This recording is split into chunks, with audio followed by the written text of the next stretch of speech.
அனைவருக்கும் வணக்கம். யோக ரகசியம் நிகழ்ச்சியில் உங்களை சந்திப்பதில் மிக்க மகிழ்ச்சி. ஸ்ரீ ராகவேந்திராய நமக. வாழ்க வளமுடன்.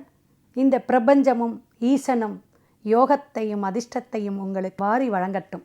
மிக சிறப்பான நாள் ஆகஸ்ட் 2ஆம் தேதி ஞாயிற்றுக்கிழமை, அதாவது ஆடி 17ஆம் தேதி பிறக்கக்கூடிய ஒரு சிறப்பான நன்னாள் அப்படின்னு பார்த்தா, தேய்பிறையாக இருந்தாலும் சங்கடகரா சதுர்த்தி, விநாயகருடைய நன்னாள் அப்படின்னு சொல்லலாம். விநாயகர் வழிபாட்டுக்கு உகந்த நாள். நம்மளுடைய சங்கடம், கஷ்டம் எல்லாத்தையும் தீர்க்கக்கூடிய நாள். சித்த அமிர்த யோகத்தோட பிறக்கக்கூடிய இந்த நாள் என்னன்னு பார்த்தீங்கன்னா, எப்படி இந்த சதுர்த்தி அப்படிங்கிற விஷயம் விநாயகருக்கு வந்துச்சு? 4வது திதியாக வரக்கூடிய அமைப்பு, இது ஒரு விசேஷம். இன்னொரு விசேஷம் என்ன சொல்லலாம் அப்படின்னு பார்த்தீங்கன்னா, இந்த சதுர்த்தி விநாயகருடைய அமைப்பில் இந்த திதியில் பிறந்தவங்க அனைவருக்குமே தம்பினால் பிரச்சனை, அப்பா வழியில் சொந்தத்தில் பிரச்சனைகள், அதே போல் அப்பா கூட இருக்கக்கூடிய உறவுகள் மட்டும் இல்லை, சொத்து, பூர்வீக சொத்து, இந்த பிரச்சனைகள் அல்லது ஒரு இழக்கக்கூடிய அமைப்பை கொடுத்துரும்.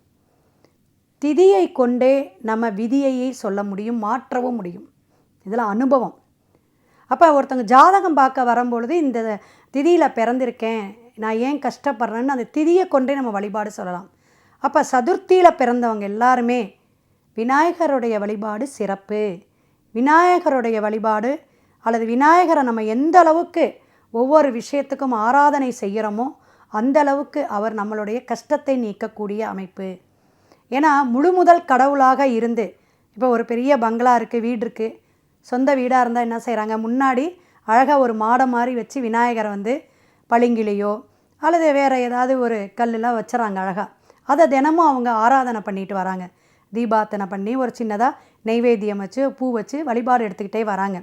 ஏன்னா அந்த கேதுவுடைய அமைப்பில் எந்த ஒரு கெடுபலனையும் தடையையும் கொடுக்காம காப்பாற்றக்கூடிய ஒரே சக்தி யாருக்கு அப்படின்னு பார்த்தீங்கன்னா விநாயகருக்கு தாங்க. அதனால தான் விநாயகரை நம்ம எந்த ஒரு ஹோம பூஜையாக இருக்கட்டும், எந்த ஒரு பூஜை வழிபாடாக இருக்கட்டும், அவருக்கு ஃபஸ்ட்டு ஒரு ஸ்துதி சொல்லிடுறோம். சுக்லாம் பிரதரம் விஷ்ணும் சசிவர்ணம் சதுர்புஜம் பிரசன்னவதனம் தியாத்ய சர்வ விக்னோப சாந்தியே நமகா. எதுக்கு இதை சொல்கிறோம் அப்படின்னா, விக்ன விநாயக நமகா, விக்னேஸ்வராய நமகா, ஓம் சுமுகாய நமகா. இது மாதிரி ஒவ்வொரு வார்த்தைகளை கூட நம்ம அவரை ஸ்துதி பாடலாம். விநாயகர் அகவலே கேட்டுட்டு வரலாம். இதெல்லாம் குழந்தைங்களுக்கு சொல்லி கொடுக்கணும். அப்படி நம்மளுடைய புத்தி கூர்மையை தீட்டக்கூடியவர், புத்தியை அறிவுறுத்தக்கூடியவர் ரொம்ப நல்லது. அப்போ இந்த ஞாயிற்றுக்கிழமையோடு வரக்கூடிய அமைப்பில் குழந்தைங்க படிக்கிறதுக்காக நாட்டு சர்க்கரை, ஏலக்காய் 2 போட்டு பொட்டுக்கடலைன்னு சொல்லுவாங்க, நெய்வேத்தியம் பண்ணால் ரொம்ப சிறப்பு. விநியோகம் பண்ண சொல்லி குழந்தைங்க கையாலே கொடுக்க சொல்லுங்கள். அவங்களுக்கு நல்ல ஞானமும் புத்தியும் வரும். ஒவ்வொருத்தருக்கும் இந்த சங்கடகரா சதுர்த்தியில் என்னென்ன வழிபாடு, என்னென்ன பரிகாரம் அப்படிங்கிறத நீங்கள் கேட்டு தெரிஞ்சுக்குங்க. நாளை சந்திப்போம். சிவாய நம. திருச்சிற்றம்பலம்.